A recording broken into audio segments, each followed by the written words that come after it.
Well, Matt, thank you for joining us today. You are one of 12 students in Yuma Union High School District and 2 at Cibola who will represent the school on a billboard. When you first found out about that, what were you thinking? Kind of like I'm right now. Like, it's kind of surreal. Like, I always feel like the people on billboards are like, oh, models that you're paying or someone that's like out of reach. And then now I'm hearing that I'm going to be on a billboard in my hometown. I'm just like, oh my gosh, that's crazy. Well, I know that probably one of the first people that you told was your family. What was their reaction when they found out? My mom was really excited. My dad found it really cool. My brother, I think he's kind of like, it's what it is. He'll see it. He'll probably make fun of me for it in a bit, but yeah, once he sees it. Right? Yeah. So one of the things that has made you stand out in your time at Cibola is your willingness and ability to lead. You've been involved in student council and a number of other things, from athletics to doing commentary during athletic events. Can you talk about what inspired you to get involved in being a leader? I would say what inspired me to be a leader is I love people in general. Like, that's my favorite part of my day is who I talk to and the interactions I have. And so being able to help them in any way I can, and then it also helps me build relationships. Like, I wouldn't necessarily be talking to you or Miss Thompson or people I've had the opportunity to grow with if I wasn't a leader, if I wasn't part of the people that represent Cibola as their student body president. I really like having that role of I'm going to talk from student to teacher, student to staff, and kind of get everyone's voices heard. And your voice is heard quite a bit when you do the announcing at some of those games. How did you get involved in that? This year I'm Cibola's MC, so that's part of it. And then as student body president, I got to do our homecoming games and stuff like that. So it's just, I love sports, so I thought about going into commentary for briefly, and then just I love talking like that and emphasizing my place. Well, it sounds like that you've made a difference because people keep asking you to do it. When you start thinking about your future, there's the immediate future. So what's next when you're walk across that stage? What's next for you? I plan to attend the University of Arizona in the fall, and I'm going to study biomedical engineering. That's my immediate future. I just want to work on research and internships and stuff I guess I wasn't able to do here. And what did you go through at Cibola that maybe helped get you to that point?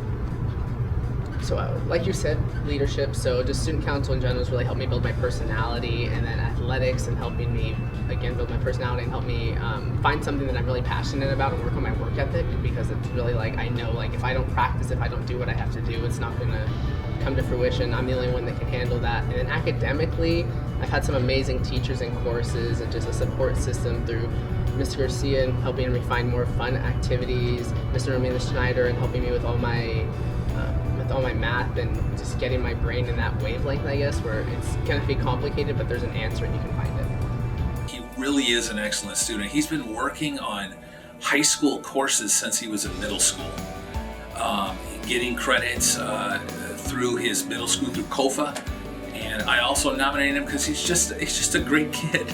He's our student body president. He likes to be involved in lots of different things. He plays sports here on campus.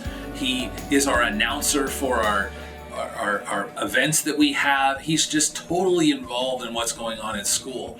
So he is definitely a student that is well prepared and ready to move on past high school. I also heard a story that you had to perform some version of the Cha-Cha slide for a class. Can you tell us about that project? So we were doing photosynthesis, and she asked us to create something that was like something that's not what you'd usually do, like just a typical slideshow presentation. So I did the Cha-Cha slide, and I did something like, now it's time to, this song's about photosynthesis. So I just changed all the words from the Cha-Cha slide, except for like slide to the right. So like I still had I sang it and my group mates danced to it. So you could still like hear the song, but it was like photosynthesis, cellular respiration, like all these signs. That's awesome. So we talked about the immediate future. If you get 5-10 years from now and you look back at the time, I'm sure that dance will be one of them. But when you think about your time at Cibola, is there a specific memory that would stand out to you? I would say my first pep assembly is one of the bigger ones for Stuco, just feeling the energy in the room and knowing that there's like-minded people that want to work hard to get people at Cibola to be involved and feel comfortable with where they're at. And then also my tennis team, and just the first time my doubles partner and I won a really long match, and just how good it felt to know that the work you put into actually paying off. So the last question that I have is, if a freshman in the future came up to you and they were going to get started at Cibola and they asked you, what should I do? What advice would you give me about my experience in high school? What would you say? I would say to just take that one little step, the one thing that you can do that will make a difference, because it's just as simple as, oh, hey, I'm going to go talk to this one person I sit next to in my class instead of just ignoring them the whole year. Oh, I'm going to go join one club, or I'm going to take this one class that I think might be challenging but I'm interested in, because it can have such amplified effects. Like, you might think, oh, this is the immediate right now what's going to happen, but over the course of your 4 years, it can shape your identity. And I know people fall in love with clubs, fall in love with other friends and teachers and just anything you